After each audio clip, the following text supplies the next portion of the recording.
உள்ள வந்து போனா அங்க ஒரு அன்பு கேங்னு ஒரு கேங் இருந்துச்சு. அந்த கேங் இப்போ இருக்கு. அந்த அன்புல பூ இல்ல பூல ஒரு ஆள் போயிட்டாரு. ஆமா அவருக்கே தெரியும். அப்போ உள்ள போய் கணிக்கிட்டே சொன்னேன், உங்களுக்கு அன்பு கேங் யார் அது?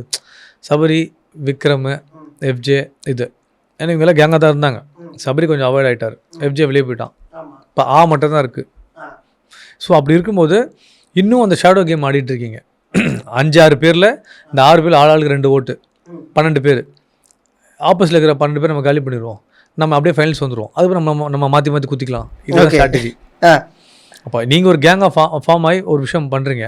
அப்போ நாங்கள் வைல்ட் கார்டாக உள்ளே வந்துட்டு நாங்கள் 3 பேருமே உங்களுக்கு கேங்காக இருந்தால் 3:80 3:20 கூட வச்சுக்கலாம்.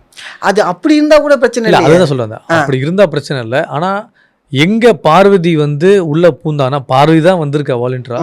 வெளியே நானும் கமருதீனில் எப்படி ஃபோக்கஸ் ஆச்சுன்னா, அவங்க உள்ள கையில் சில விஷயங்கள் எழுதி காமிச்சிருப்பாங்க. அது கூட நான் கமருதீன் சொன்னேன். ஏன்னா ஒரு ஆள் கமருதீன் நான் படம் பண்ணுற செட்டுக்கு வந்தான் ஒரு பையன். ஒரு ஆள் எனக்கு தெரியும். டே தப்பாக வெளியே ஃபோக்கஸ் ஆகுதுடா, கொஞ்சம் உஷாராக இருந்துக்கும். அப்படியே நான் என்னென்ன வந்துச்சு, டே நீ எழுதின வரைக்கும் வந்துச்சுடா. ஐயோ அப்போ அவன் கொஞ்சம் தெளிவாக விஷயத்தை ரிசீவ் பண்ணிட்டான். ஆனால் யூஸில் வச்சவங்கள திரும்ப திரும்ப வந்து அவன் மூலமாக தான் ஆட்டோமேட்டிக்காக மாறுறான். அது வந்து கமருதீனோட விஷயம் கிடையாது. ஆனால் பார்வதி வந்து இதை ஒரு ஸ்ட்ராட்டஜியாக வச்சு எவ்வளோ வாட்டம் அந்த ஸ்ட்ராட்டஜி போகும். அதுலேயே லவ் ட்ராக்கை கொண்டு போகலாம் ட்ரை பண்ணான். ஆனால் அவன் வந்து அந்த பெட்ரூமில் நான் இங்கே இருப்பேன், திவ்யா இருப்பேன், சாண்ட்ரா கிட்ட பார்வதி கேட்டுட்ருக்கா.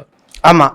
அப்போ இவங்க எல்லாம் சொல்கிறாங்க, இல்லடி இப்படி தப்பாயிரும், உங்கள் அம்மா தப்பாக எடுத்தோம். அப்படியா? இல்லடி நான் அம்மா கிட்ட மறுநாள் காலையில் இந்த பால் அப்படியே அந்த ஸ்பின்னை போட்டுட்டு எங்கள் அம்மா கிட்ட எனக்கு தெரியும் நான் எப்படி பார்த்துட்டு வருதுன்னு, அதை நீங்கள் சொல்ல வேண்டாம். எனக்கெல்லாம் செம்ம டென்ஷன் நினச்சப்போ. அப்போ அவங்களும் சொல்கிறாங்களே, அவங்களும் சொன்னாங்க, ஏங்க எல்லாத்தையும் கேட்டுட்டு தப்பாக இருமா பேக் ஃபயர் ஆகும் தானே சொன்னோமா, சரி அதுக்கப்புறம் உங்கள் இஷ்டம். ஸோ இப்படி பண்ணுற பார்வதி எந்த அளவில் பண்ணுவாங்களே.